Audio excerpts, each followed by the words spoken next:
saya mengajak kita membaca 1 Yohanes pasal kedua, ayat 15 sampai 17. 1 Yohanes pasal 2, ayat 15 sampai 17, kita baca bersama-sama. 2, 3. Janganlah kamu mengasihi dunia dan apa yang ada di dalamnya. Jikalau orang mengasihi dunia, maka kasih akan Bapa tidak ada di dalam orang itu.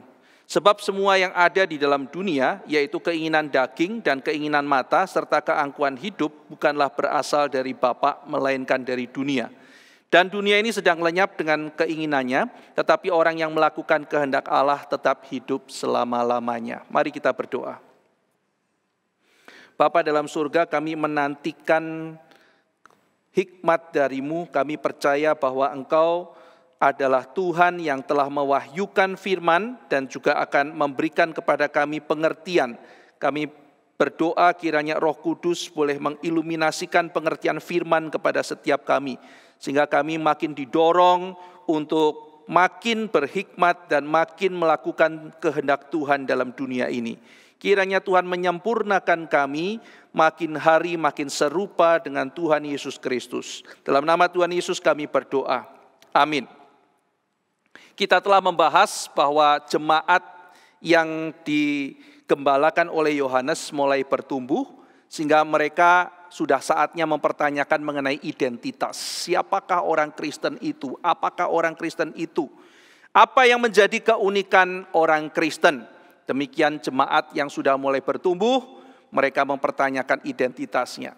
Dalam Injil Yohanes dikatakan surat ini ditujukan supaya kamu percaya kepada Tuhan Yesus Kristus. Maka setelah percaya, maka mereka mengalami beberapa hal. Mereka mengalami aniaya, mereka mengalami kesulitan. Maka di situ Yohanes memberikan kekuatan lewat kitab Wahyu. Kitab Wahyu menggembalakan mereka yang sedang dalam kesulitan, dalam penderitaan, dalam aniaya. Lalu kemudian Yohanes juga mengirimkan surat 1, 2, 3 Yohanes. Karena gereja juga sedang bergumul mengenai identitas.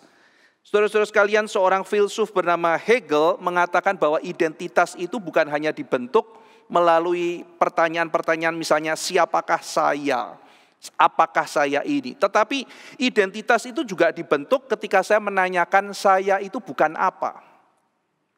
Kalau misalnya saya adalah pria, saya makin memahami identitas saya sebagai pria. Ketika saya memahami bahwa saya bukan wanita. Jadi baik hal yang positif saya ini pria maupun saya ini bukan wanita, itu menjadi bagian dari identitas saya. Saya pernah khotbah di bagian ini dari Injil Yohanes. Ketika Yohanes Pembaptis mengatakan aku bukan Mesias. Ini menjelaskan posisi dirinya. Siapa kamu? Itu yang positif. Jadi dia mengerti saya siapa dan saya bukan apa. Saya ini suara yang berseru-seru di padang gurun. Engkau Mesias? Bukan, jelas. Saya tidak pernah merasa menjadi Mesias. Saya bukan juru selamat itu. Saya tidak berhak, saya tidak mau. Saya bukan juru selamat itu. Cuman Kristus juru selamat. Saya ini cuman suara. Saya ini alat, saya ini hamba. Maka dengan demikian seorang pelayan Tuhan demikian jelas, demikian clear identitasnya. Saya apa, saya bukan apa. Nah demikian identitas dipahami ketika saya bicara mengenai siapa saya dan saya ini bukan apa. Maka memahami orang yang lain, memahami pemikiran yang lain itu penting dalam pembentukan identitas. Kita perlu belajar iman kita, tetapi kita juga perlu mempelajari yang bukan iman kita. Apa keunikan Kristen dibanding Katolik? Saudara-saudara sekalian, kalau ditanya coba ketemu sama orang awam gitu ya, termasuk mungkin tanya kepada orang Reform. Apa sih bedanya Reform dengan yang bukan Reform? Jangan-jangan tidak bisa bedakan. Kayaknya sama aja deh. Reform sama enggak Reform tuh beda di tata ibadahnya. Kalau di gereja saya GRI itu harus pakai hymns. Enggak boleh pakai band. Cuman selesai di situ. Kalau Reform dengan misalnya Injil yang lain apa? Enggak tahu. Reform dengan Katolik bedanya apa? Kayaknya semua sama-sama saja. Cuma bentuk gerejanya aja sama tata ibadahnya yang beda. Saudara sekalian, kita perlu memahami apa keunikannya. Apa keunikan kita. Dengan cara juga memahami yang bukan kita itu seperti apa. Nah dengan demikian kita makin paham. Oh saya itu ini keunikan saya. Inilah saya dan ini keunikan saya karena saya memahami siapa saya dan apa yang bukan saya. Dan menyelesaikan kesulitan-kesulitan. Kenapa saya bukan itu? Ada banyak kesulitan. Nah, saudara-saudara sekalian, maka di sini Yohanes menulis untuk menguatkan identitas mereka. Kenapa? Karena ada sekelompok orang yang meninggalkan gereja. Ada separatis, mereka meninggalkan gereja karena mereka terpikat pada berbagai macam ajaran yang akhirnya menjadi sesat. Nah, kelompok ini bukan hanya memisahkan diri lalu kemudian menjadi pengajar-pengajar sesat. Kita akan mempelajari dalam minggu-minggu selanjutnya mengenai antikristus. Tema antikristus itu muncul di dalam 1 Yohanes. Orang-orang ini berkelompok bukan hanya sekedar mereka memisahkan diri, tetapi dengan gencar mereka mewartakan apa yang sudah mereka dapat itu kepada komunitas Kristen. Sehingga jemaat bingung. Saudara-saudara sekalian, memang ajaran sesat yang di Yohanes berbeda dengan apa yang ada di Kolose. Ada perbedaan di situ. Tetapi mereka menghadapi hal yang sama, yaitu ketika jemaat bingung karena begitu banyak pengajaran-pengajaran yang simpang siur. Maka Yohanes menulis surat ini meneguhkan iman jemaat supaya jemaat memahami identitas mereka di dalam Kristus. Dan sekaligus Yohanes memberikan serangan balik terhadap kelompok orang yang mengajarkan ajaran sesat tersebut. Sehingga jemaat tahu, saya ini orang Kristen sejati. Orang Kristen sejati itu yang seperti apa? Saya tahu identitas saya. Saya tahu jaminan saya. Dan saya tahu bagaimana menghadapi orang yang berbeda dengan saya. Maka paling tidak sejauh yang kita sudah bahas ada 3 tes yang diajarkan oleh Yohanes untuk memperlihatkan apakah saya orang Kristen. Yang pertama tes doktrinal. Yaitu apakah kita mengerti kristologi yang benar? Tes doktrinal. Percaya kepada Bapa, saya punya koinonia atau persekutuan dengan Bapa. Yohanes menanyakan, orang yang bilang dia itu bersekutu dengan Bapa, punya akses kepada Bapa, begitu dekat dengan Bapa, tanya sama dia kenal Yesus Kristus gak? Dia mengaku Yesus Tuhan apa tidak? Oh, saya dekat dengan Bapa, tapi saya menganggap Kristus ciptaan. Oh, tunggu dulu. Oh, saya kenal dengan Bapa, tapi Kristus bukan Tuhan. Oh, tunggu dulu, itu palsu. Kristologinya bagaimana? Tes doktrinalnya seperti apa? Dia mengaku dekat dengan Tuhan. Dia mengaku akrab dengan Tuhan. Punya persekutuan dengan Tuhan. Tapi apakah melalui iman yang benar di dalam Kristus Yesus? Tidak ada orang yang memiliki persekutuan dengan Bapa, kata Yohanes, yang tidak percaya kepada Yesus Kristus. Kalau engkau menolak Kristus, engkau menolak Bapa. Nah, ini adalah doktrinal tesnya. Maka di dalam bagian ini Yohanes banyak bicara mengenai siapakah Kristus, bagaimanakah Kristus. Kita sudah membahas bagian dari pasal kedua, ayat pertama dan kedua yang berbicara mengenai Kristus adalah pendamai, Kristus adalah mediator, Kristus adalah sang adil. Kita sudah membahas bagian itu. Dan nanti kita akan membahas bagian-bagian yang lain. Nah, saudara-saudara sekalian, yang kedua adalah tes moral. Apakah saya orang Kristen? Iya, kalau kamu orang Kristen, maka cirinya adalah kamu akan hidup kudus, kamu akan benci dosa. Iman yang sejati akan menghasilkan kehidupan yang baru. Engkau akan diubah oleh Tuhan. Engkau akan rindu hidup kudus. Engkau akan benci terhadap dosa. Maka semakin orang itu dekat dengan Tuhan, semakin dia itu rindu hidup kudus. Bukan berarti Yohanes menjelaskan sempurna, tidak ada dosa, bukan begitu. Bukan artinya orang yang sudah di dalam Tuhan itu tidak bergumul dengan dosa, bukan seperti itu. Tetapi ia makin dikuatkan akan jaminan yang sudah ia terima dalam Kristus untuk makin bertumbuh, makin suci, makin kudus di dalam Tuhan. Ini tes moralnya, hidup yang kudus. Saya dekat dengan Tuhan. Loh, kok hidup dalam Tuhan kok kelihatannya ini orang ya, ini orang dunia sama sekali. Cara pikirnya dunia, cara hidupnya dunia. Cuman kalau minggu ke gereja, mulutnya sih nyebut Tuhan, tapi kelihatannya dalam hidupnya Tuhan tidak pernah jadi prioritas. Dia tidak pernah cari Tuhan, dia tidak pernah ada keinginan, tidak ada kerinduan untuk Tuhan. Kerjaannya jahatin orang lain, hidupnya sangat kotor, cuma hari minggu ke gereja. Wah, kita mulai curiga. Ini mungkin bukan orang percaya. Yang kedua, tes moral. Yang ketiga, tes sosial, hidup dalam kasih. Nah, ini adalah 3 hal. Saya pengen tahu saya ini orang Kristen apa tidak. Bagaimana dengan teologinya, bagaimana dengan doktrinnya. Yang kedua, kamu orang Kristen kah? Kamu hidup kudus? Apakah engkau mau hidup di dalam Tuhan? Yang ketiga, apakah engkau itu punya cinta kasih? Apakah engkau mau mengasihi sesama? Apakah engkau mau perhatikan yang lain? Sama seperti Kristus juga mengasihi umatnya. Nah, saudara-saudara sekalian, maka ini adalah 3 hal yang penting yang diajarkan oleh Yohanes. Saudara-saudara sekalian, lalu di dalam teks yang kita baca pada hari ini ada di dalam bagian mengenai hidup kudus. Jangan engkau mencintai dunia ini dan segala isinya. Nah, ini berarti perintah untuk kita menguji diri kita, apakah saya sudah hidup kudus? Makin saya hidup dalam kekudusan, makin kuat jaminan saya. Saya orang pilihan, saya diselamatkan dalam Kristus. Saya orang Kristen. Kita makin yakin, kita makin confident di dalam Tuhan.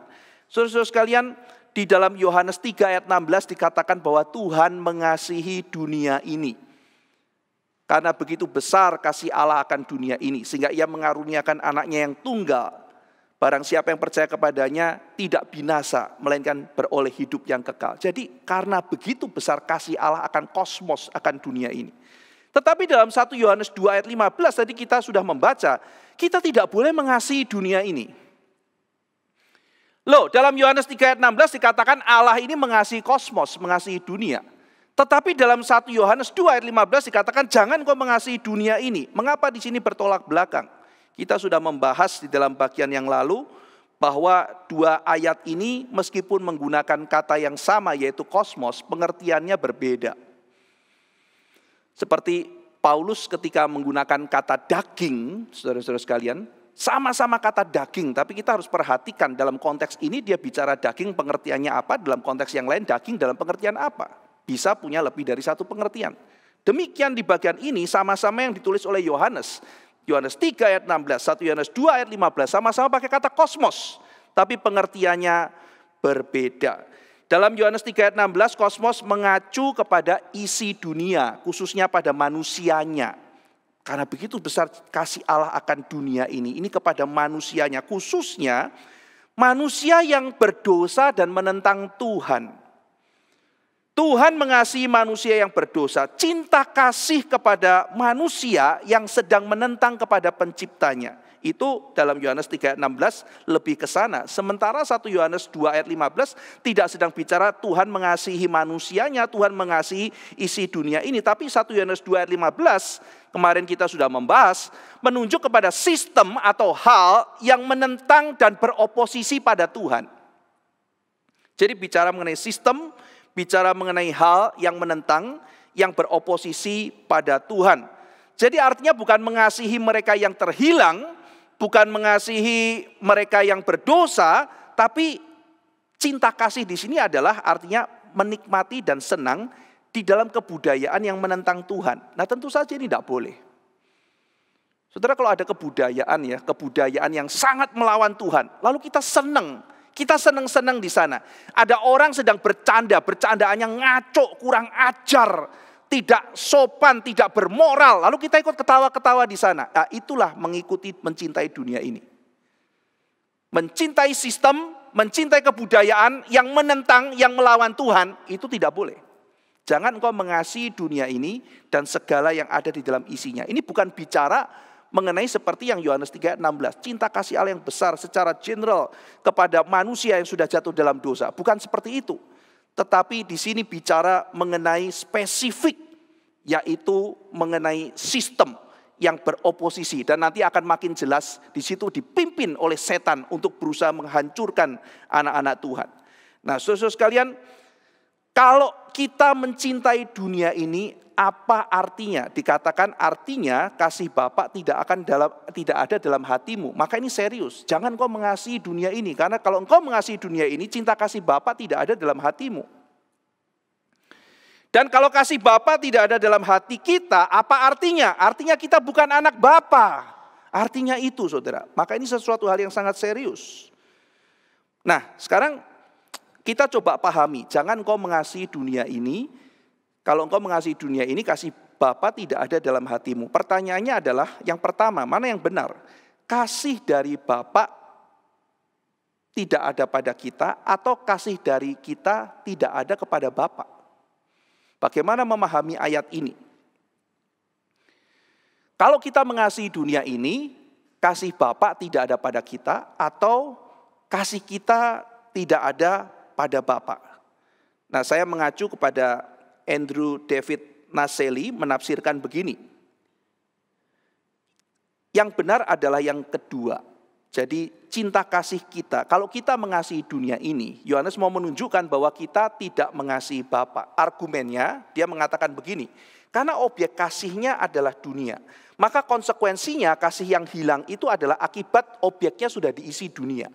Jadi tidak lagi mengasihi Bapa, kalau kita sudah mengasihi dunia, maka di dalam hati kita tidak ada kasih pada Bapa.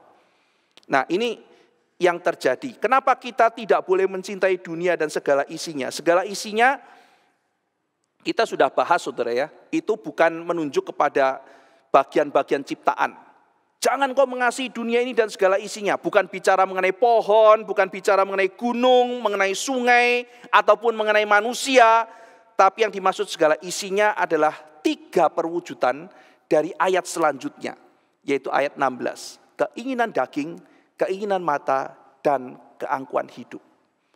Kalau kita mencintai ini, mencintai isi dunia ini, kita mencintai keinginan daging, mencintai keinginan mata, kita hidup di dalam keangkuhan hidup, maka di sini cinta kasih kepada Bapa tidak ada pada kita. Saudara-saudara sekalian, apa itu keinginan daging? Apa itu keinginan mata? Apa itu keinginan keangkuhan hidup? Kita akan menelaah pada hari ini. Nah, sekarang kita akan bandingkan 1 Yohanes 2 ayat 1 Yohanes 2 ayat 16 tersebut dengan 2 bagian dari kitab suci.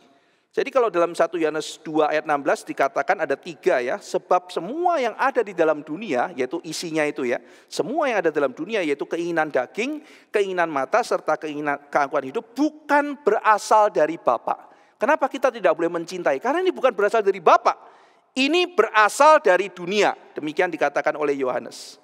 Nah, sekarang kita akan bandingkan bagian ini dengan Kejadian 3 ayat 6. Mari kita lihat Kejadian 3 ayat 6. Ini saya pilihkan salah satu terjemahan bahasa Inggris supaya kita bisa melihat persamaannya ya saudara ya. Jadi ketika Hawa melihat buah pohon yang dilarang oleh Tuhan, demikian kata Alkitab, the tree was good for food. Jadi dia melihat ini bagus ya untuk dimakan ya. Lalu berikutnya, it was a delight to the eyes. Wow, dilihat itu enak. Delight to the eyes. Yang ketiga, the tree was to be desired to make one wise. Wah, ini bisa seneng orang itu bisa membuat orang tuh makin bijak. Wah, saya tuh sangat berhasrat bisa menunjukkan saya tuh lebih bijaksana. Nah, saudara lihat ya, was good for food, keinginan daging. It was a delight to the eyes, keinginan mata. The tree was to be desired to make one wise. Ini adalah keangkuhan hidup. Jadi, ketika Yohanes bicara mengenai 3 hal ini, dia sedang membahas sesuatu pola yang dia lihat, yang sudah terjadi, yang sudah dipakai oleh setan untuk mencobai Adam dan Hawa. Nah, saudara sekalian, pola ini bukan hanya dipakai ketika menjatuhkan Adam dan Hawa. Saudara, kita melihat bahwa setan juga memakai ini untuk menjatuhkan Tuhan Yesus, tetapi dia gagal. Mari kita lihat Lukas pasal 4. Ada di ayat 3, 7, dan 9 ya. Ini ada satu terjemahan dalam bahasa Inggris. The devil said to him, if you are the son of God, command this stone to become bread. Command this stone to become bread. Ini yang pertama saudara. Ini bicara mengenai mengubah batu jadi roti untuk dimakan ya. Lalu kemudian ayat selanjutnya, ayat 7. If you then will worship me, it will all be yours. Saudara, ketika dalam urutan Lukas itu kan yang pertama itu kalau dalam urutan Lukas ubah batu jadi roti. Lalu yang kedua, Tuhan Yesus dikasih pemandangan, lihatlah segala kerajaan. Lihat, indah, bagus. Wah, semua sudah kamu lihat, semua itu akan kuberikan kepadamu kalau engkau menyembah aku. Jadi yang pertama makan, keinginan daging. Yang kedua lihat, keinginan mata. Dan yang ketiga, saudara, di sini dikatakan, if you are the son of God, throw yourself down from here. Loncat, dan ketika engkau loncat, engkau akan ditatang oleh malaikat. Begitu engkau datang dengan spektakuler, orang memuji engkau. Pride of life. Wah, jadi kita melihat kesamaan ini. Nah, saudara, kesamaan ini juga muncul di dalam khotbah-khotbah banyak para rohaniwan di awal. Misalnya Agustinus di dalam komenterinya, di dalam khotbahnya tentang 1 Yohanes juga memuat bagian ini. Cuman ada sedikit perbedaan dia, tetapi dia juga mengutip Kejadian 3 ayat 6 dan Lukas pasal 4. Dia melihat pola ini. Baik dalam Kejadian 3 maupun Lukas pasal 4, godaan iblis untuk menjatuhkan mengikuti pola ini. Jadi Yohanes ketika menunjukkan ini ya, ini sesuatu hal yang penting. Keinginan daging, keinginan mata, keangkuhan hidup. John Piper mengatakan, saya bagi menjadi dua. Yang pertama menginginkan hal yang belum didapat, kata dia. Ingin mendapatkan sesuatu yang belum bisa didapatkan. Saya kepingin, saya belum punya. Itu keinginan daging dan keinginan mata. Lalu keangkuhan hidup, kalau menurut John Piper, membanggakan apa yang berhasil didapat. Jadi menginginkan sesuatu yang belum didapat dan membanggakan apa yang berhasil didapat. Disombongkan apa yang bisa didapat. Nah, saudara-saudara sekalian, kata keinginan daging, keinginan mata, itu di dalam bahasa Yunani menggunakan kata epitumia. Epitumia. Nah, epitumia ini adalah sebuah keinginan mendalam untuk mendapatkan sesuatu secara intens. Nah, epitumia ini 38 kali dipakai dalam Perjanjian Baru. Kata epitumia itu sebetulnya netral ya, dalam pengertian begini. Kata epitumia itu atau desire terjemahannya ya, nafsu, desire, gairah, hasrat. Desire itu kan bisa positif, bisa negatif. Nah, jadi ada sebuah cerita. Saya enggak tahu ini benar apa enggak ya, ini namanya juga kisah-kisah enggak jelas begitu ya. Katanya, saya sih enggak yakin benar ya. Agustinus tuh lagi jalan, terus ditanya, seperti apa saya harus merindukan Tuhan? Katanya ya, ini cerita ini. Terus Agustinus tuh ngajak muridnya itu pergi ke sungai. Seperti apa aku harus merindukan Tuhan? Terus kemudian turun ke sungai, lalu kemudian kepalanya muridnya ini dipegang sama Agustinus, dimasukkan ke dalam air sungai. Gitu kan ya. Wah, kaget kan muridnya tiba-tiba begitu. Kan dia berontak, tapi terus dipegangin sama Agustinus, kepalanya di bawah. Sampai akhirnya dia berhasil keluar. Terus marah-marah, "Guru, apa yang kamu lakukan? Kenapa kok saya dimasukkan ke dalam air? Saya kalau mati bagaimana?" Terus ditanya, "Waktu kamu dalam air kamu kepingin apa?" "Kepingin udara." Gitu. "Kepinginnya gimana?" "Kepingin banget." "Kenapa kepingin banget?" "Kalau enggak aku mati." Seperti itu kira-kira kamu harus menghasrati Tuhan. Kamu kepingin, kamu begitu rindu akan Tuhan, sampai kamu rasa mati kalau tidak berjumpa dengan Tuhan. Saya enggak tahu ini betul cerita Agustinus apa enggak ya saudara ya, karena ada yang bilang juga Sokrates begitu, saya enggak jelas ini cerita dari mana gitu ya. Tapi ketika saya baca ini cerita menarik juga gitu, entah dari siapa gitu ya. Jadi maksudnya itu menggambarkan kata epitumia. Kerinduan seseorang pada Tuhan itu demikian real. Jadi bukan sekedar, ya aku tahu aku diciptakan oleh Tuhan, aku harus kembali pada dia. Bukan itu, epitumia. Jadi hasrat, saudara kepengen makan, kepengen. Nah itu kan sebuah dorongan. Kalau saudara dicegah nggak makan, saudara bisa sakit. Maka hasrat saudara pengen makan tuh menggebu-gebu. Waduh aku lapar sekali, orang udah lapar kok. Saudara sudah ngantuk, sudah kecapean gitu ya, kepengen tidur. Wah itu sesuatu yang menjadi sesuatu yang saudara kejar, benar-benar kepengen tidur. Haus, itu sebuah yang dikejar. Nah epitumia menggambarkan itu. Makan, minum, termasuk seks. Itu digambarkan dengan kata epitumia. Plato misalnya di dalam teks Politeia, Republik, menggambarkan epitumia itu juga netral. Epitumia itu harus dikendalikan. Epitumia itu tidak langsung menjadi jahat. Yang namanya nafsu itu sesuatu yang baik. Nafsu menjalankan sesuatu sehingga manusia itu bisa berfungsi. Kita ada fungsi makan, fungsi apa itu membuat hidup kita ini menjadi baik. Nah jadi kata epitumia sendiri dalam Alkitab itu bisa positif, bisa negatif. Ya kan? Jadi nafsu, kadang-kadang kata nafsu atau gairah atau desire dipakai menjadi sesuatu nafsu yang jahat. Bisa saudara, misalnya dalam Yakobus kan, itu kamu minta sesuatu berdasarkan hawa nafsumu. Nah ini kan jahat berarti. Hawa nafsu yang jahat. Tetapi nafsu bisa positif juga. Jadi desire itu tidak tentu jelek saudara. Coba kita lihat misalnya Lukas 22 ayat 15. Saya di sini tuliskan ayat 14 dan 15 ya. Ketika tiba saatnya Yesus duduk makan bersama-sama dengan rasul-rasulnya, katanya kepada mereka, aku sangat rindu. Nah ini pakai kata epitumia, sangat rindu. Aku sangat rindu makan Paskah ini bersama-sama dengan kamu sebelum aku menderita. Jadi Tuhan Yesus kepengen bersekutu sama murid-muridnya itu seperti, waduh, kayak orang kepengen makan gitu, saudara. Desire, hasrat, real sekali. Jadi kerinduannya bersama murid-murid itu bukan sekedar rutinitas atau basa-basi atau kewajiban, enggak, tapi betul-betul kepengen. Epitumia. Jadi epitumia itu menggambarkan sesuatu yang hasrat, ada sesuatu yang menggebu-gebu. Filipi pasal 1 ayat 23. Wah ini luar biasa sekali ya saudara ya. Di sini Paulus menggambarkan relasinya dengan Kristus. Saya baca saudara, aku didesak dari dua pihak. Aku ingin, epitumia ya, pergi dan diam bersama-sama dengan Kristus. Itu memang jauh lebih baik.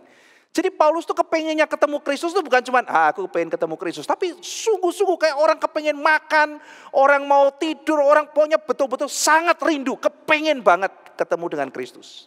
Itu pakai kata yang kuat sekali, epitumia. Nah di sini epitumia digambarkan tidak negatif, epitumia digambarkan positif. Desire Paulus bersama dengan Kristus. Yang ketiga, 1 Tesalonika 2 ayat 17. Tetapi kami saudara-saudara yang seketika terpisah dari kamu, jauh di mata tetapi tidak jauh di hati. Sungguh-sungguh dengan rindu yang besar. Pakai kata epitumia, dengan rindu yang besar. Telah berusaha untuk datang menjenguk kamu. Kerinduan Paulus begitu mendalam untuk bersama dengan saudara seimannya. Nah ini juga pakai kata epitumia, strong desire. Kita dicipta oleh Tuhan memiliki desire, hasrat. Dan hasrat yang demikian kuat, demikian menggelora. Hasrat dan dorongan untuk mencapai sesuatu. Nah saudara-saudara sekalian, maka hasrat yang besar dan menggelora ini mengundang pemenuhan yang besar. Hasratnya besar, pemenuhannya juga besar. Dorongan dalam diri kita, jiwa kita begitu besar untuk dipuaskan. Demikian juga yang memuaskan tentunya adalah sesuatu yang besar. Nah, tapi hasrat yang begitu besar itu seringkali tidak terpenuhkan sehingga menyebabkan kepedihan dalam hati kita. Namun dalam kitab suci kita tidak diajarkan untuk menyangkali hasrat. Kan problemnya kita punya hasrat yang besar. Hasrat pengen ketemu, hasrat kepingin ngobrol, hasrat kepingin ada bersama, hasrat untuk memiliki. Kita punya berbagai macam hasrat. Tetapi hasrat kalau besar tidak dituruti, ya sedihnya besar juga. Makin besar hasrat, makin besar kesedihan. Mengasihi misalnya, mengasihi itu kan hasrat saudara ya. Mencintai itu kan hasrat. Coba ibu gak ketemu anaknya seminggu, wah tuh hasrat kepingin ketemunya kan besar. Sudah gak ketemu seminggu, ketemu sebulan. Gak ketemu sebulan, makanya ya bapak ibu yang punya pembantu, ya yang punya pembantu, pembantunya punya anak ditinggal sama neneknya di kampung. Lalu kemudian kerja di kota.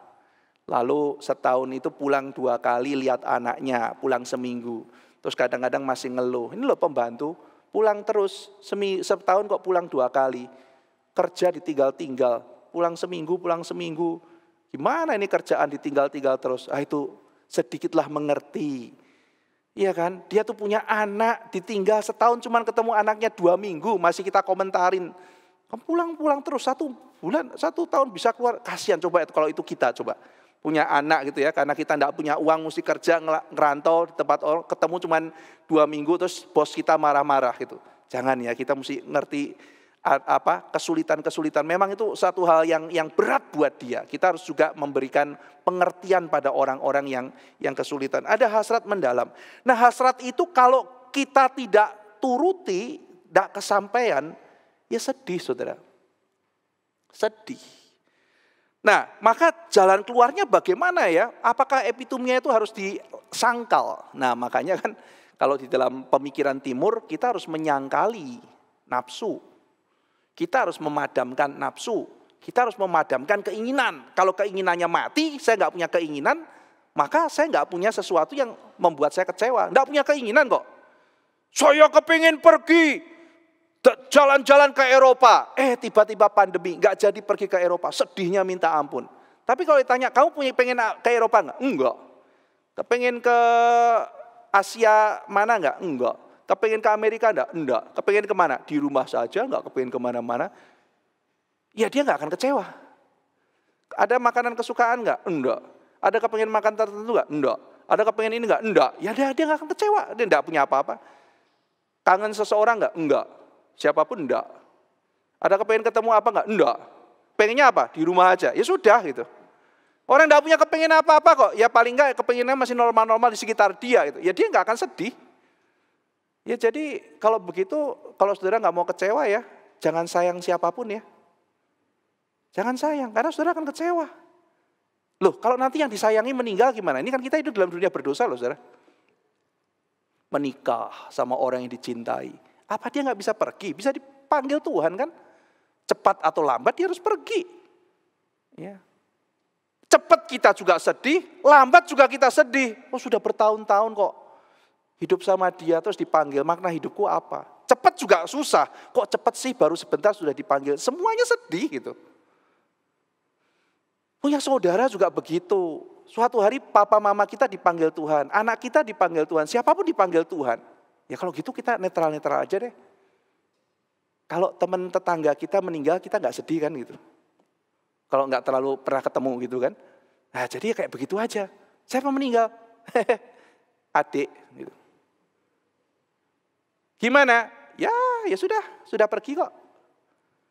Kenapa? Karena dia tidak membuka ruang untuk mengasihi. Patah hati enggak? Kenapa? Karena aku nggak pernah cinta siapapun. Siapa yang kau cintai? Diriku sendiri. Kalau aku mati, aku yang gak sedih, yang mati aku kok gitu. Wah saudara, apakah kita jalan keluarnya begitu ya? Bukankah selama ini hasrat mengundang pemenuhan? Hasrat yang tidak mendatangkan pemenuhan akan mengakibatkan kepedihan di dalam dunia. Meninggalkan rasa sakit. Akan menjadi seorang yang menderita. Nah maka saudara-saudara sekalian, kalau kita pikir-pikir ya, kalau saya menyangkali hasrat, epitumia sama sekali disangkali. Iya, saya sih nggak akan banyak menderita seperti itu. Tapi saya juga kehilangan begitu banyak keindahan dalam dunia ini. Hilang indahnya. Hasrat itu sesuatu yang indah. Dan menghasrati lalu mendapatkan itu juga keindahan. Nah jadi saudara-saudara sekalian, kalau kita dipanggil dalam dunia ini untuk mencintai, untuk menghasrati yang baik, mencintai pekerjaan Tuhan, mengasihi seperti Kristus mengasihi. Dan kita tahu bahwa di dalam dunia ini orang yang kita kasih bisa dipanggil, sesuatu yang kita kasih bisa hilang, apa yang kita harapkan bisa mengecewakan.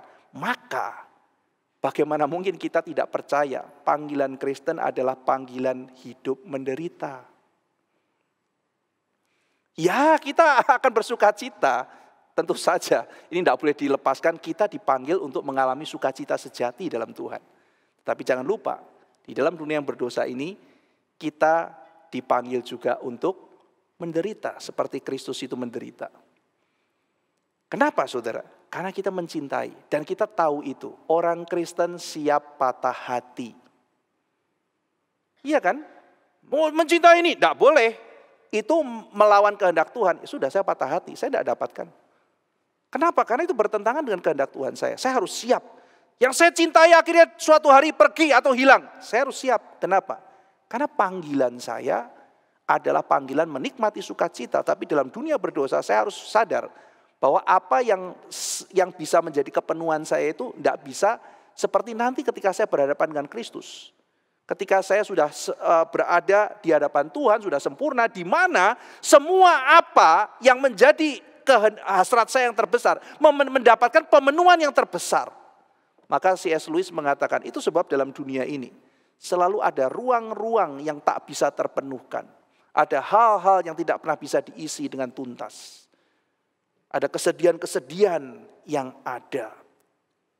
Nah, jadi saudara-saudara sekalian, kita meneladani Tuhan yang punya solidaritas dalam penderitaan, dalam kesulitan. Tuhan itu tidak berdosa, saudara.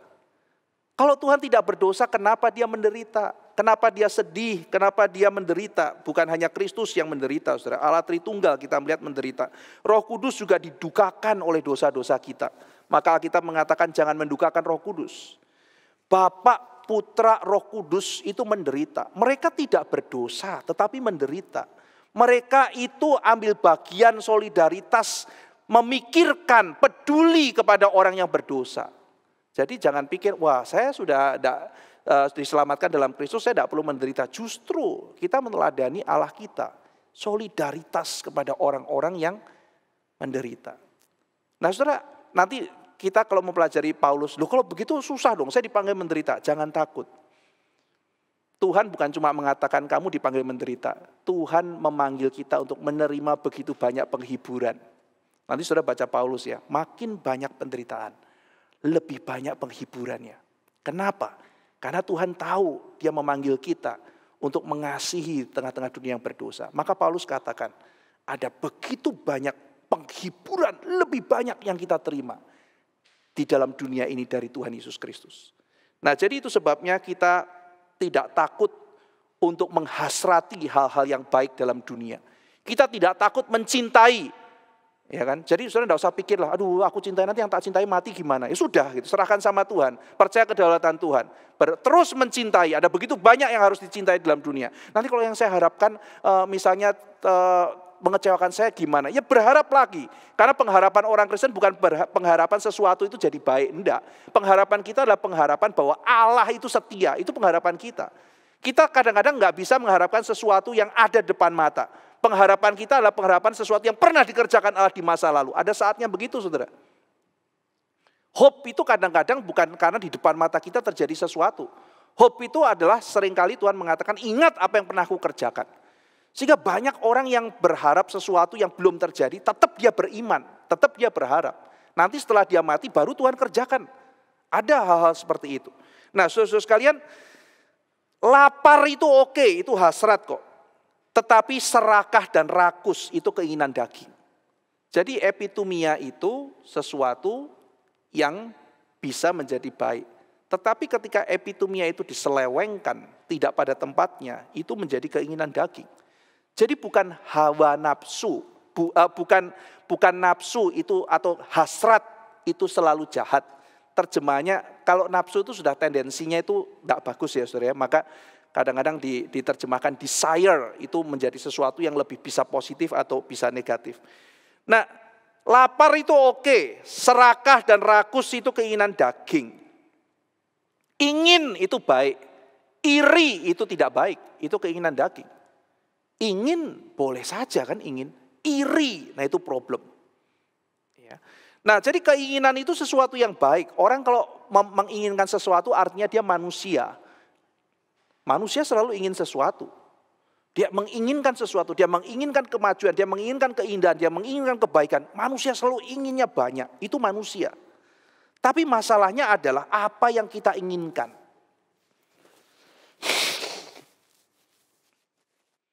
Maka itu sebabnya Agustinus mengatakan ordo amoris, tata cintamu. Apa sih yang kau inginkan? Yang kau cintai itu apa? Yang menjadi harta dalam hatimu itu apa? Kalau keinginan kita salah, keinginan kita akan menjauhkan kita dari Tuhan. Kalau keinginan kita benar, keinginan itu akan membawa kita makin mengenal Tuhan. Makin bertumbuh. Jadi ada keinginan yang menghancurkan hidup kita, tapi ada keinginan yang membangun kita. Ada keinginan yang membuat kita makin terikat dosa, terikat diri dan menjauh dari Tuhan. Tetapi ada keinginan yang baik. Maka kita bukan dipanggil untuk menghindari diri dari segala keinginan. Kita tidak dipanggil untuk tidak menginginkan apapun. Karena untuk tidak menginginkan apapun, kita harus punya keinginan yang lebih kuat. Saya akan tidak kepingin apapun. Itu pun sebuah keinginan, saudara. Yaitu apa? Ingin tidak ingin apapun. Ini kan jadi putaran epistemologis yang gak habis-habis. Jadi pertanyaannya, permasalahannya bukan sekedar untuk tidak menginginkan apapun, tapi menata, kata Agustinus. Kita tuh ingin apa? Ada keinginan yang membangun, keinginan yang sesuai kehendak Tuhan, ada keinginan yang tidak baik, yang arahnya itu diubah. Jadi sekarang kita akan membahas keinginan yang salah yang pertama, keinginan yang diselewengkan yang pertama, yaitu lust of flesh, keinginan daging. Epitimia tesarkos dalam bahasa aslinya. Keinginan daging adalah keinginan yang menghancurkan hidup seseorang, menguasai seseorang, memperbudak orang tersebut, sehingga orang bisa diperbudak oleh keinginannya. Nah saudara, bukan hanya Yohanes tulis ini ya, Paulus juga tulis. Misalnya kalau saudara lihat Galatia 5, saya tidak tuliskan di slide, saudara bisa buka kitab suci dari Galatia 5. Saya akan bacakan dari ayat 16 sampai 21. Ini bagian yang banyak bicara mengenai keinginan roh versus keinginan daging. Keinginan roh versus keinginan daging. Hidup dipimpin roh lawan keinginan daging. Saya akan bacakan ayat 16 ya, Galatia 5. Maksudku ialah hiduplah oleh roh, maka kamu tidak akan menuruti keinginan daging. Sebab keinginan daging berlawanan dengan keinginan roh, dan keinginan roh berlawanan dengan keinginan daging. Karena keduanya bertentangan. Jadi keinginan roh dan keinginan daging berlawanan.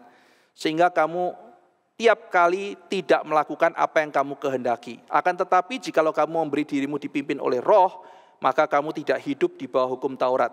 Perbuatan daging, nah ini, apa itu keinginan daging? Perbuatan daging telah nyata, yaitu percabulan. Jadi seks di dalam pengaturan Tuhan yang benar, dalam kerangka pernikahan itu oke. Percabulan yang tidak benar. Kecemaran hawa nafsu.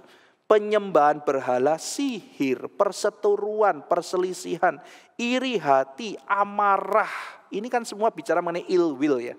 Kehendak yang sakit ini. Amarah, kepentingan diri sendiri. Mengasihi diri boleh, ini kepentingan diri sendiri. Pencideraan, roh pemecah, kedengkian, kemabukan.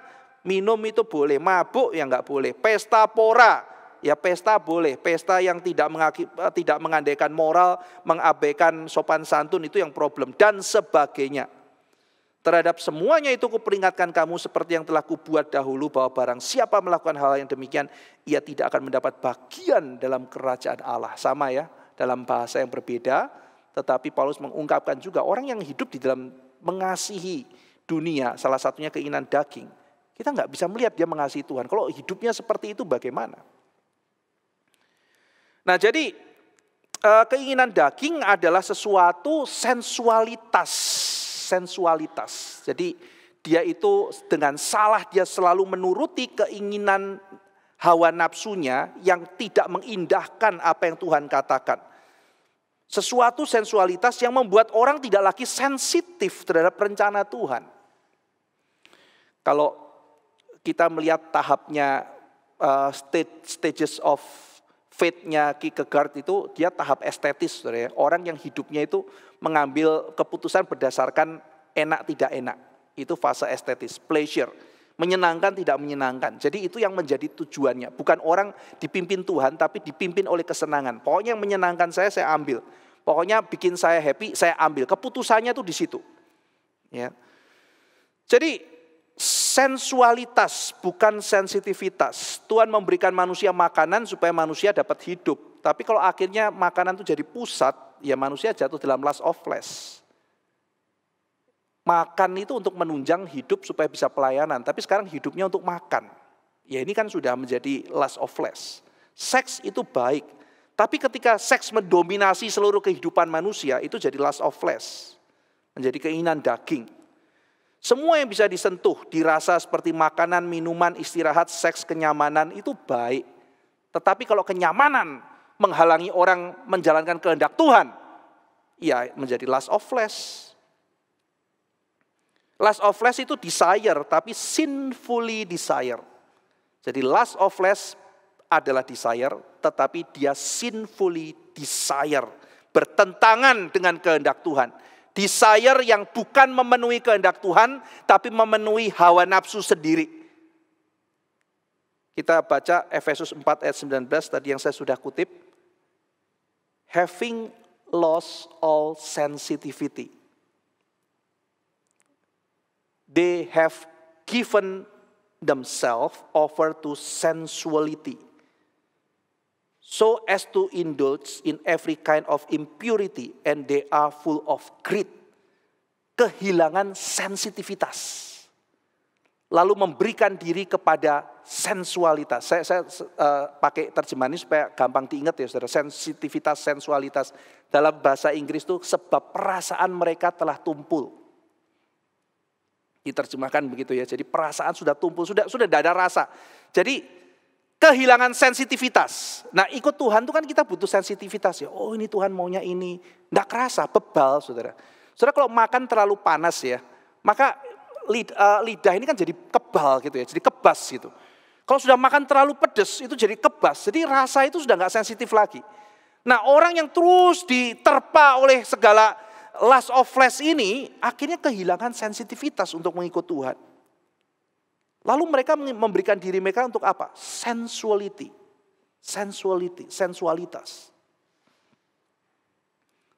Saudara kalau misalnya ya kita ibadah, kita perlu sensitivitas. Tuhan apa rencanamu, apa kehendakmu. Di dalam kehidupan kekristenan kita perlu waktu teduh, kita perlu merenung, memikirkan firman Tuhan, rencana Tuhan, kita perlu refleksi, kita perlu sensitivitas. Tapi kalau kekristenan itu isinya cuma sensualitas terus. Pokoknya saya seneng, ya di mana tempat untuk sensitivitas. Tiap ketemu loncat-loncat, tiap ketemu terus yang beringas, yang apa, yang saya pernah datang satu tempat sudah diundang khotbah. Begitu datang dari awal sampai akhir mau bicara pun tidak bisa. Mereka pakai heavy metal musiknya. Kenceng itu, drum dipukul sekuat tenaga. Waduh ini saya bilang, ini kebaktian saya diundang ke gereja Injili seperti ini gitu. Betul-betul gak bisa dengar apapun dari awal sampai akhir. Mereka loncat, mereka apa, dia lari. Waduh saya ini kok liar begini gitu kan.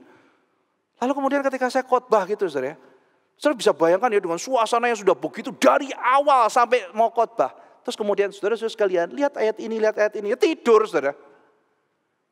Tidak ada sensitivitas karena itu kan butuh pelan-pelan. Ya gini cara berpikirnya begini, coba saudara renungkan, pikirkan, renungkan. Tidak bisa. Mereka ayo hajar saya, beri saya pukulan terkuatmu gitu. Jatuhkan saya. Mana urapanmu, jatuhkan saya, tumbangkan saya. Mereka kan begitu. Mereka tunggu sensualitas, saya berikan sensitivitas. Mereka tunggu dari tadi, kok enggak begitu. Dari tadi buka-buka Alkitab terus, lihat-lihat ayat. Gali-gali ayat, ini mana ini saya enggak tumbang-tumbang nih gitu. Having lost all sensitivity, they have given themselves over to sensuality. Demikian juga kalau hidup kita terus dalam dosa, diikat perjinahan, diikat oleh berbagai nafsu, keserakaan dan sebagainya. Bagaimana kita bisa melihat, oh Tuhan tuntunanmu dalam hidupku. Sensualitas, sensitivitas. Yang kedua saudara, keinginan mata, the lust of the eyes. Ini menginginkan dengan segera apa yang dilihat oleh mata. Jadi tadi, wah saya kepingin, tapi keinginan itu keinginan yang menjauhkan saya dari Tuhan. Nah ini keinginan mata, seperti Daud melihat Batsheba lalu menginginkannya dengan segera. Zaman sekarang ada banyak hal saudara yang kita lihat. Apalagi kita sekarang kebiasaannya adalah window shopping. Entah itu di mall atau sekarang lebih dekat lagi. Dari smartphone kita bisa lihat semuanya. Ya ada banyak hal yang kita bisa lihat, ada banyak hal yang kita inginkan. Dan hal itu tidak langsung membuat kita berdosa, menginginkan sesuatu. Tapi kalau kemudian keinginan kita itu menjadi makin tidak benar. Kita menginginkan yang bukan bagian kita. Keinginan kita membuat kita berdosa. Saya ambil contoh ada seorang bapak ya, yang sudah kepengen banget punya mobil. Tidak apa-apa, saudara pengen punya mobil tertentu ya silakan. Tapi bapak ini kepengen punya mobil sampai akhirnya dia cerita ke saya. Dia waktu itu mengaku iya saya salah ya gitu. Dia tuh kepengen punya mobil, lalu dia nabung, tapi suatu ketika anaknya sakit. Dia marah loh sama anaknya. Kenapa? Karena anaknya sakit masuk rumah sakit kan butuh uang banyak saudara. Sementara dia udah nabung bertahun-tahun untuk beli mobil. Dia kepengen banget punya mobil itu. Lalu kemudian dia nanya pertanyaan-pertanyaan yang aneh kepada anaknya. Kenapa kamu sakit? Ya kan masa tanya begitu sama anak itu ya. Ya gimana anaknya waktu itu kalau nggak salah demam berdarah apa gimana. Kenapa sakit? Ya tanyalah pada nyamuk. Kenapa dia cinta sama saya, gigit-gigit saya begitu kan. Kenapa kamu sakit? Ya jangan kamu ke situ. Gimana kita bisa menghindarkan diri? Ini namanya dia kena demam berdarah. Dia sakit masuk rumah sakit, mesti keluar uang, bayar ini. Wah, akhirnya dia nggak jadi lagi beli mobil. Dia sedih, dia marah. Dan dia marahin anaknya. Sampai dia sadar, nggak benar loh. Ini anak saya loh sakit loh. Saya harusnya tahu prioritas. Iya, saya punya keinginan. Tapi anak saya sekarang sakit. Sudah sakit malah saya marahi. Kenapa? Karena itu sudah menjadi sebuah nafsu buat dia. Tidak salah kita punya keinginan. Tetapi kita harus menjaga keinginan kita itu arahnya kemana. Nah jadi saudara-saudara sekalian, kita bicara mengenai keinginan daging, keinginan mata. Sama-sama menginginkan sesuatu. Bagi seseorang itu bisa menjadi sesuatu yang baik. Bagi orang lain menjadi keinginan mata atau keinginan daging. Jadi kita tidak sedang bicara mengenai objeknya per se. Tetapi bagaimana relasi kita dengan benda itu, dengan Tuhan, dengan orang lain dan sebagainya. Buat orang lain beli mobil bukan sesuatu yang lust of flesh dan sebagainya. Malah mungkin menunjukkan jiwa kesederhanaan, mungkin beli mobil ya beli mobil gitu. Dia ya saya pilih yang ini sederhana saja gitu. Karena butuh transportasi atau apa. Tetapi bagi orang lain itu bisa menjadi lust of eyes ya dan sebagainya. Jadi ini bagi setiap orang ini adalah sebuah pergumulan pribadi. Dan ini bukan hanya keinginannya orang kaya. Seluruh lapisan, loh orang tidak punya bisa, tidak bisa. Karena dia lihat lalu iri dan sebagainya. Jadi di sini kita melihat orang mengejar apa yang dilihat oleh mata. Dari dilihat oleh mata Tuhan inginkan. Nah, apa yang dilihat oleh mata? Sesuatu yang indah, bukan beauty, attractiveness, glamour dan sebagainya. Ya, kita sekarang hidup di zaman penuh beauty. Instagramable life, hidup Instagram. Kita sunting hidup kita foto bagian hidup kita yang paling indah, lalu kemudian kita tampilkan. Kita tidak salah kok mencintai keindahan. Ketika kita diminta untuk menghias diri, kita menghias diri dengan baik. Kita ingin lebih besar, lebih banyak, lebih senang, lebih tampan, lebih cantik, dan kita ingin perlihatkan yang indah kepada yang lain. Iya kan saudara, kalau kita misalnya foto profile picture gitu ya, misalnya di WA atau di Facebook atau di Instagram, ada yang itu fotonya pas foto 3x4 gitu, ngadep depan atau samping, ada yang pakai itu. Nah ide baru kan gitu ya, jadi kalau sudah mau lain, karena biasanya nggak ada gitu.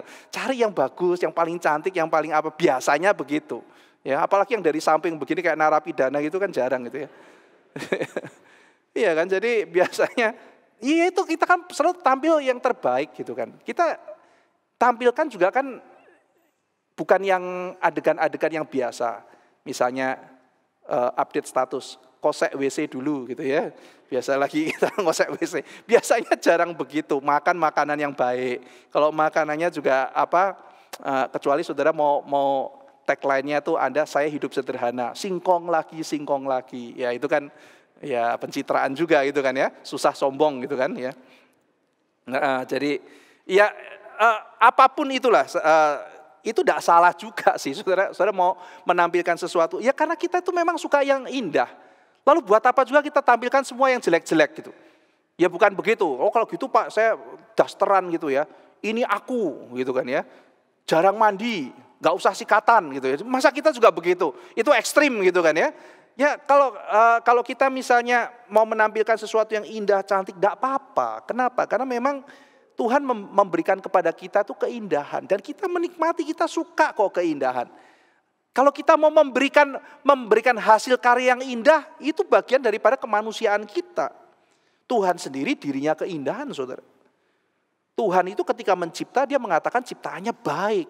Nah termasuk di situ pasti ada estetikanya. Maka keindahan itu dari Tuhan. Manusia tertarik pada yang indah. Nah makanya tadi seperti halnya hasrat itu baik.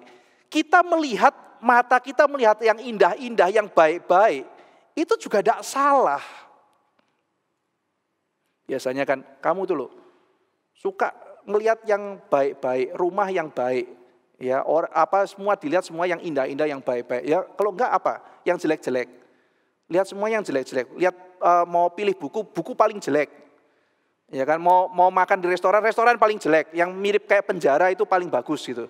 Ya enggak begitu, saudara. Saudara silakan cari pemandangan terbaik, pasangan hidup yang menarik, lalu kemudian misalnya saudara itu suka ke restoran yang menarik, itu adalah bagian dari kemanusiaan kita. Selama saudara melakukan itu dalam prinsip-prinsip firman Tuhan.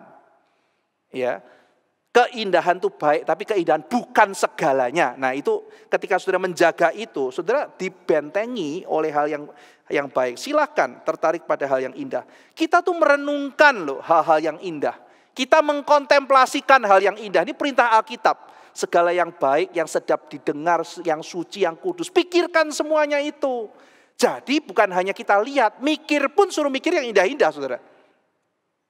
Jadi kalau saudara mikir tuh ya, aduh baiknya Tuhan ya, aduh Kristus itu ya karakternya. Itu kan yang kita pikirkan yang baik, yang indah. Jangan gimana cara bunuh dia ya, kan tidak boleh kan saudara gitu. Wah caranya begini, oh kalau jahatin dia caranya gimana ya. Apa itu kan pikiran yang tidak indah, tidak baik. Tapi memikirkan karakter Kristus, kebaikan Kristus, kematian Kristus. Gimana saya bisa lebih jadi berkat ya. Itu kan hal-hal yang indah, yang baik, yang suci. Pikirkan semuanya itu kata Paulus. Nah jadi kita mengkontemplasikan, menghasrati yang indah. Tidak ada saudara bebek misalnya saudara lihat kodok tuh merenung, menatap pemandangan dan mengatakan betapa indahnya pemandangan ini gitu. Tidak ada saudara. Setiap kita manusia memiliki hasrat akan keindahan. Menyadari sesuatu yang indah adalah khas manusia, anugerah bagi kita. Alam ini mendeklarasikan kemuliaan Tuhan. Namun hanya manusia yang dapat mengapresiasinya secara lengkap karena manusia terobsesi keindahan. Membuat musik, membuat lukisan, patung, novel, drama, film, mengekspresikan batinnya dengan keindahan. Proporsi tertentu itu indah, teknik tertentu, pola, irama tertentu itu adalah indah. Maka kita mengetahui bahwa kita harus mengejar kebenaran, tetapi kita juga mengejar keindahan. Nah, jadi sayang ya saudara kalau kita itu cuma mengejar kebenaran, kebaikan, tapi tidak keindahan. Keindahan itu bagian dari kemanusiaan kok, boleh dikejar. Maka kita melihat Pak Tong itu salah satu contoh ya ketika dia bangun misalnya gereja. Bukan cuma sekedar fungsional, tapi juga enak dilihat. Eye-catching, indah. Jadi kita melihat bukan hanya faktor fungsional, tapi juga faktor estetis. Tuhan tuh mencipta dunia ini indah, saudara. Coba kalau misalnya bikin pohon tuh semua lurus-lurus kayak pohon, kayak tiang listrik yang kita gambar waktu SD itu loh, saudara ya. Kan jadi, jadi perspektif kan, gambar X, serat, X. Lalu kemudian gunung, ya. Lalu kemudian itu tiang listrik. Cepat gambarnya, ya kan? Terus sebelah sini sawah, jadi kumpul. Ya, dulu teman saya melakukan itu selama 6 tahun. Ya, kalau tugas menggambar datang bikin itu, silang gitu kan ya. Ada beberapa variasi sih gambar pemandangan, tapi itu terus gitu ya. Ya dan nilainya juga sama terus gitu ya. Ya maklum saudara, sekolah di zaman dulu satu guru semua mata pelajaran. Ya kan, dan di situ jadwal juga kadang-kadang sekenanya gitu ya, datang kita ngapain ya anak-anak ya gitu kan dulu, nyanyi kesenian, gurunya seneng seni ya, seninya bisa panjang gitu, kadang matematika sekolah zaman dulu gitu kan. Nah jadi keindahan itu sesuatu yang Tuhan tanamkan, jadi Tuhan memberikan kepada kita keindahan. John Calvin mengatakan gini, Tuhan tuh cipta ya, bukan hanya menarik warna-warni, juga ada baunya. Buah-buahan tuh rasanya macam-macam. Beauty, pleasure, itu sesuatu yang Tuhan berikan kepada manusia. Nah jadi silakan saudara eksplorasi keindahan. Keindahan itu sesuatu yang baik. Saudara ingin tampil, boleh nggak Pak aku tampil lebih tampan, lebih cantik. Apakah itu berdosa? Ya enggak saudara. Ya enggak berdosa gitu. Aku mau dandan dosa enggak Pak? Pakai lipstik dosa enggak Pak? Ya enggak lah. Iya kan? Tetapi kalau sudah terobsesi, sudah pokoknya gak cantik, aku bunuh diri gitu ya. Ya aku siksa orang lain karena dia lebih cantik dari aku, kayak si ratu di Putri Salju itu ya, di Snow White. Ya siapa yang lebih dari aku? Nah itu problem sudah di situ. Tetapi orang yang rindu akan keindahan, itu sesuatu yang baik. Saudara mendesain kamar Anda jadi enak dilihat. Anda ketika masak bukan hanya enak tetapi juga sedap dipandang. Silakan, itu menjadi bagian dari kemanusiaan kita. Nah, dosalah yang membuat keindahan itu terpisah dari Tuhan. Makanya Lameh bikin lagu, lagunya penuh kekerasan. Hai dengarlah istri-istri Lameh, saya kasih cerita kamu. Jadi dia lagunya, dia punya banyak istri. Ada orang ganggu saya bunuh dia. Dia pukul saya pukul lebih kenceng. Itu lagu apa, saudara? Lagu kok kayak begitu. Itu mungkin kalau sekarang gitu ya.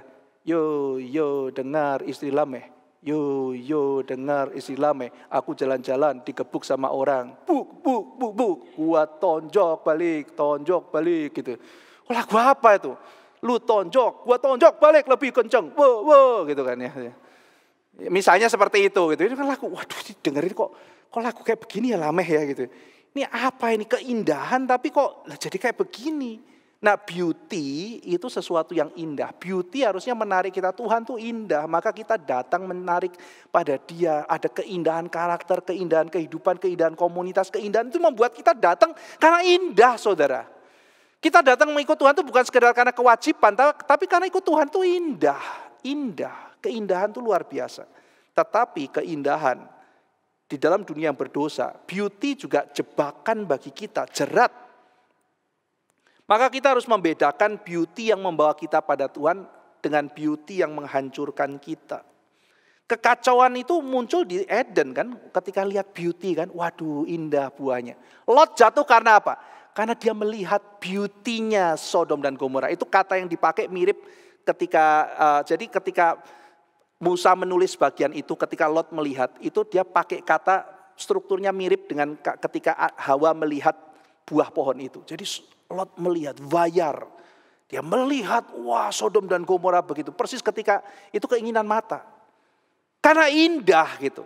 Karena indah, tidak salah kan lihat indah. Tapi akhirnya, waduh mesti jauh dari panggilan Tuhan.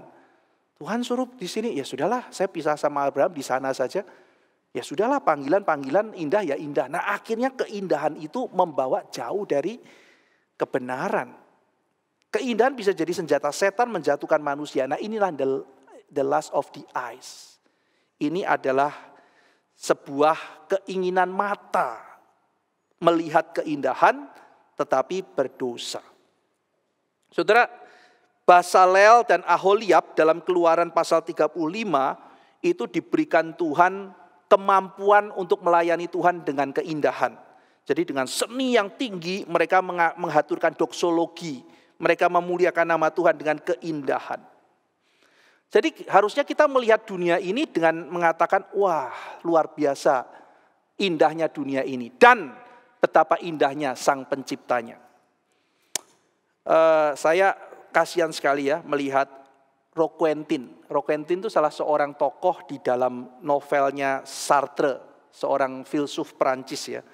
Sartre menulis buku mengenai being and existence dan salah satu tokohnya adalah being and nothingness. Salah satu tokohnya adalah Roquentin. Suatu ketika tuh dia melihat batu itu. Melihat batu, lalu kemudian dia mulai merasa apa, saudara? Dia mulai merasa mual, dia merasa memuntah melihat batu itu. Dia ngelihat orang lain, dia mulai benci. Hell is other people. Itu cara dia melihat. Melihat manusia, kamu memaksa saya melihat diri saya dari kamu. Kamu itu mengobjekkan saya tadinya subjek tapi sekarang saya dipaksa melihat diri saya dari kamu. Maka saya menjadi objek bagi diriku sendiri karena saya dipaksa lihat dari sudut pandangnya kamu. Iya kan? Kalau saya takut kan, saudara saya kan biasa, saya lihat saudara. Tapi begitu saudara muncul, sekarang kan saya nggak bisa sembarangan. Karena sekarang saya dipaksa melihat diri saya lewat saudara. Oh, Pak Ivan kalau kayak begini jadi kayak gimana? Kan dari sudut pandang saudara kan, saya dipaksa masuk ke benak saudara, menilai diri saya sudah benar belum? Itu sesuatu paksaan eksistensial. Nah disitulah Roquentin mengatakan saya mual melihat batu, melihat orang, saya mual, saya mau muntah. Kasihan ya, orang melihat dunia, melihat alam, saya mau muntah, saya mual. Saudara-saudara sekalian, kita dipanggil melihat keindahan yang Tuhan lakukan dalam dunia ini. Bahkan ketika dunia ini sudah jatuh dalam dosa, keindahan penebusan Kristus dan cinta kasih-Nya yang besar. Keangkuhan hidup, kita sudah bicara keinginan daging, keinginan mata. Sekali lagi, ini bukan bicara mengenai bendanya. Oh keindahan, oh ini nafsu. Bukan itu. Nafsu baik, keindahan baik. Tetapi ketika diputer, selewengkan, sistemnya berlawanan dengan kehendak Tuhan, maka mendatangkan celaka. Maka bagi orang tertentu melihat sesuatu itu baik, bagi orang tertentu melihat itu menjadi keinginan mata ataupun keinginan daging. Nah sekarang mengenai keangkuhan hidup. Saudara sekalian, orang yang mencari keangkuhan hidup adalah mencari keselamatan, mencari pemenuhan pada reputasi, pada prestasi, pada kecukupan diri. Hawa digoda untuk cukup pada diri, pusat pada diri. Kau akan seperti Tuhan. Kau akan menentukan pohon itu pohon pengetahuan baik dan jahat. Tov itu muncul pertama kali dikatakan Allah melihat ciptaannya itu tov, baik. Ra muncul dari mulut Allah. Ra'ah itu jahat. Ra'ah Tuhan melihat manusia itu ra'ah jahat. Jadi pohon pengetahuan Tov dan Ra'ah itu adalah pohon pengetahuan yang Allah yang tentukan. Allah standar mengatakan mana baik, mana jahat. Sekarang dikatakan manusia seperti Allah. Maksudnya apa saudara? Bukan manusianya jadi Allah. Manusia mau menentukan Tov dan Ra'ah sendiri. Dia mau menentukan baik dan jahat sendiri. Tidak mau pakai standarnya Tuhan dan bertentangan dengan standarnya Tuhan. Tuhan bilang kamu kalau makan ini mati. Dia mengatakan enggak, dia ikut nasihatnya si ular. Maka dia jatuh dalam dosa. Nah jadi saudara sekalian, kepenuhan diri, kecukupan diri, bungkusnya manis saudara. Bungkusnya misalnya apa? Kuriositas, tertarik gak kamu sama ini? Kesetaraan, pengetahuan, mencari bijaksana. Akhirnya berujung pada self-glorifikasi. Saudara sekalian, Nebukadnezar pernah suatu ketika dikejutkan pada waktu dia punya semangat self-sufficiency. Ini semua dari saya. Ini semua milik saya. Maka tiba-tiba dia dipukul oleh Tuhan. Tuhan memberikan peringatan bagi orang yang mengagungkan diri. Sehingga orang bisa menyadari, iya, saya ada karena anugerah Tuhan. Saudara, saya tidak lanjutkan mengenai Pride of Life. Kita nanti akan lanjutkan di dalam bagian yang lain. Membahas mengenai Pride of Life. Saya akan langsung masuk kepada ayat terakhir karena waktu. Di ayat yang terakhir dibilang bahwa dunia beserta dengan segala nafsunya itu akan lewat, akan lenyap. Kita baca di dalam ayat yang 17, dan dunia ini sedang lenyap dengan keinginannya. Dunia ini lenyap, dunia ini hilang. Tetapi orang yang melakukan kehendak Allah tetap hidup selama-lamanya. Jadi dikontraskan antara orang yang melakukan kehendak Allah dengan orang yang hidup di dalam, yang mencintai dunia ini. Maka apa yang mulia dalam dunia tidak bisa kita jadikan pegangan dalam kekekalan. Segala yang nampak hebat seperti kekayaan, kepandaian, kuasa, status sosial hanya bersifat sementara. Suatu hari itu akan lenyap. Maka ketika saudara mau membangun fondasi bagi kita harus membangun di atas fondasi yang teguh. Yaitu yang tidak tergoncangkan, yang tidak bisa hilang. Yaitu apa saudara? Yaitu melakukan kehendak Tuhan di dalam dunia. Orang yang melakukan kehendak Tuhan tidak akan bisa digeser selama-lamanya. Orang yang melakukan kehendak Tuhan tetap selama-lamanya. Jadi Yohanes sedang mengkontraskan, kamu hidup tidak mengikuti kehendak Tuhan, dan kamu orang yang hidup melakukan kehendak Tuhan, kamu orang yang berbahagia.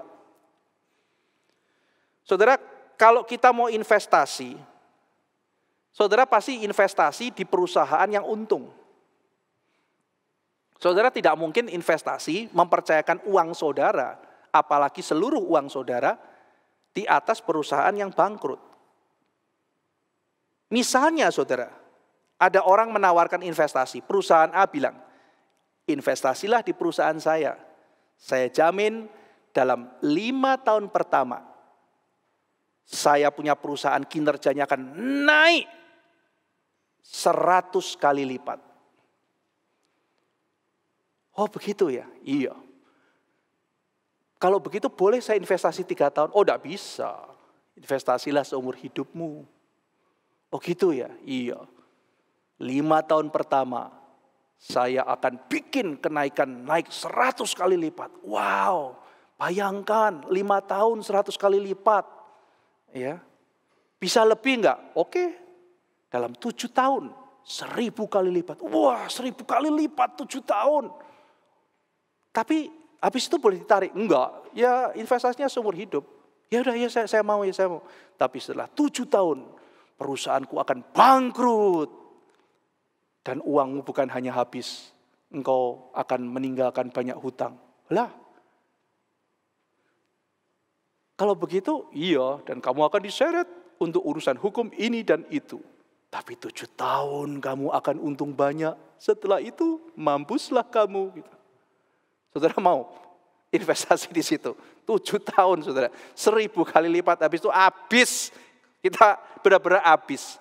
Tidak akan mau saudara. Tapi ada perusahaan bilang, ya kamu investasi perusahaan saya. 10 tahun itu berat ya. Naik turun, bahkan mungkin ancur-ancuran. Tapi setelah 10 tahun, sampai nanti selama-lamanya, itu akan memberikan keuntungan yang tidak ada batasnya. Saudara mau yang mana? Pertama kelihatan untung. Tapi akhirnya habis. Semua keinginan dunia ini akan lenyap. Yang kedua, kelihatannya susah, kelihatannya naik turun, tapi nanti akan stabil. Dan saudara akan menikmati keuntungan yang tiada batas. Saudara mau investasi di tempat yang mana? Yohanes mau mengatakan seolah-olah, aduh orang-orang ini investasi di tempat yang buruk. Mau kamu memberikan hidupmu kepada sesuatu yang akan lenyap. Semua dunia ini akan lenyap. Dan yang pasti tetap adalah orang yang melakukan kehendak Allah. Saudara sekalian, apakah saudara melakukan kehendak Allah? Apakah saudara mau hidup selama-lamanya? Apakah saudara mau apa yang saudara kerjakan itu tetap tidak bisa digoncangkan? Apa itu pekerjaan yang tak tergoncangkan? Mereka yang melakukan kehendak Allah. Berbahagialah orang yang mentaati Tuhan. Berbahagialah orang yang melakukan pekerjaan Tuhan. Berbahagialah orang yang menginvestasikan hidupnya, pikirannya, tenaganya, waktunya, uangnya, seluruh hidupnya untuk melakukan pekerjaan Tuhan. Ketika saudara bekerja, apa yang kau pikirkan? Ketika engkau berumah tangga, apa yang kau pikirkan? Agenda siapa yang kau kerjakan? Dunia beserta dengan seluruh nafsunya akan lenyap. Tetapi mereka yang melakukan pekerjaan Allah akan tetap selamanya. Mari kita berdoa. Bapa dalam surga, ketika kami membandingkan yang sementara dan yang tetap, dan yang kekal. Kami rindu Tuhan memberikan bijaksana kepada kami. Untuk kami mengejar yang kekal, yang dari Tuhan. Tuhan, kami seringkali digoda oleh keinginan daging, keinginan mata, dan keangkuhan hidup. Tolong kami ya Tuhan, untuk mensyukuri anugerah Tuhan. Tuhan memberikan pada kami hasrat, Tuhan memberikan kepada kami keindahan, Tuhan memberikan kami berkat. Biar kami boleh bersyukur untuk semuanya itu dan memakainya di dalam Tuhan. Jauhkan kami Tuhan memutarbalikannya menjadi keserakahan, kejahatan, dan segala hal yang menjauhkan kami dari Tuhan. Hari ini kami melihat ya Tuhan, batasan antara dunia dengan melakukan kehendak Tuhan kadang-kadang bisa begitu jelas, tapi ada saatnya kami pun juga membutuhkan hikmat dari Tuhan untuk membedakannya. Karena objeknya bisa sama, tetapi arah hatinya bisa sangat berbeda. Karena itu berikan pada kami sensitivitas ya Tuhan, sehingga kami tidak terjebak di dalam sensualitas. Kami boleh membedakan mana yang kehendak Tuhan, mana yang baik, mana yang berkenan, dan boleh melakukannya dengan sempurna. Terima kasih ya Tuhan, dalam nama Tuhan Yesus kami berdoa. Amin.